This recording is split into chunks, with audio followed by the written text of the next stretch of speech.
Problem number 6 has, again, an x and a y in it. We're supposed to solve for each value. So let's start with x, and you'll notice that x is a degree measure. We've got a triangle. One of its angles is 62. Another one of its angles is 59. What is the measure of its third angle? Well, we can set up an equation. 62 plus 59 plus x equals 180, and then solve for x. I'm not going to write that equation out. I know you can do it, but when you do it, you will find x is equal to 59. Okay, you should do that equation, though. You should work it out and confirm that x is equal to 59. So now we've got to decide how are we going to solve for y. We've got 3 sides, and we've got 3 different expressions for y. How are we going to figure out what y equals? Well, I hope that you're thinking to yourself, this is 59 degrees, and this is 59 degrees. So this is just not some kind of ordinary triangle. The base angles are equal in this triangle. And it turns out, as we've seen before, if a triangle is isosceles, its base angles are equal. But it also turns out that if the base angles of a triangle are equal, then you can conclude that a triangle is isosceles. So it works both ways. So if base angles are congruent, then a triangle is an isosceles triangle. So this triangle is an isosceles triangle because it has 2 equal angles, each with 59 degrees. That means, being isosceles, that it has 2 of its sides congruent. The question is, which 2? So which of these 2 sides are congruent? Well, they are the sides opposite the congruent angles, or opposite the base angles. So the first base angle is 59 degrees, and its opposite 7y minus 5.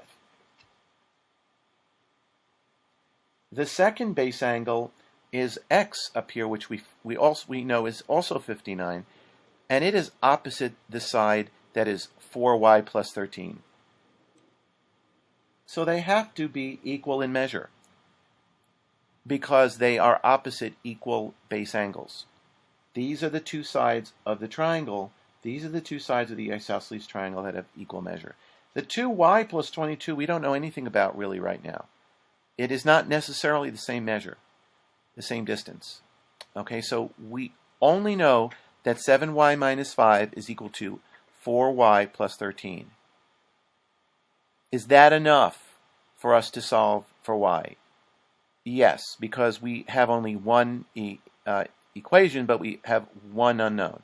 So let's go ahead and subtract 4y from both sides. That would give us 3y minus 5 is equal to 13. And I'm running a little bit out of space here. I'm going to just kind of write the next equation to the right of it. 3y is equal to 18.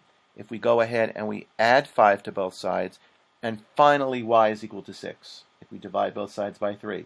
So we've got x is equal to 59 and y is equal to 6. So let's make a quick check. These 2 sides have to be congruent.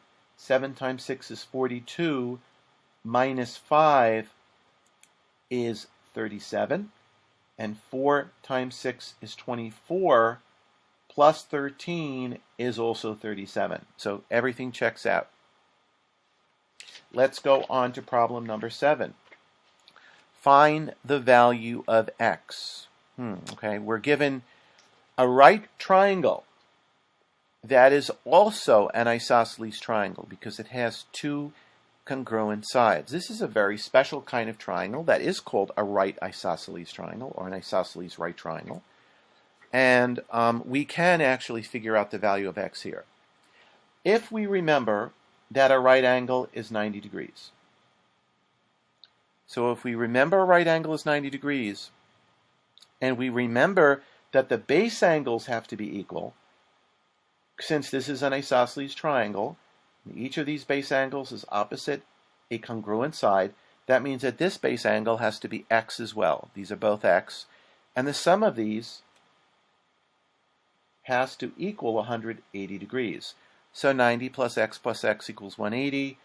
90 plus 2x equals 180, 2x equals 90, or x equals 45 degrees. So x is 45 degrees. Each of these base angles has got to be 45 degrees. This is a very special type of a triangle that you'll learn more about when you get to more advanced classes such as Algebra 2 or Pre-Calculus.